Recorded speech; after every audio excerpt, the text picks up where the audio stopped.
Така наречените ситни кратци на огромно дрво, кои поради лабавата шумска полиција ги има се повеќе, ги соголија ридовите во подножјето на Осоговските планини, додека одговорните се немокни да им застанат на пат.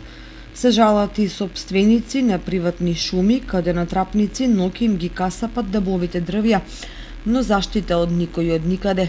Поединци кои ги фателе дрвократците на дело и се обиделе да ги спречат, добиле сериозни закани и се откажале. Поради тоа речиси да нема дрво подебело од 5-10 сантиметри во Пречник, покрај патот кон Горноградче, Полаки и другите села кон Осоговието.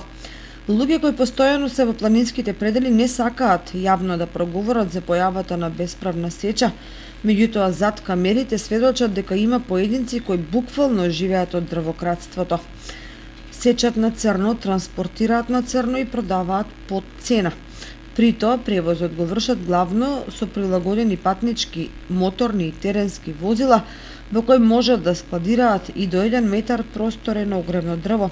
Велат дека во планината постојано ечат моторни пили кои сечат немаркирана шума, но никој не сака да ги слушне и да интервенира.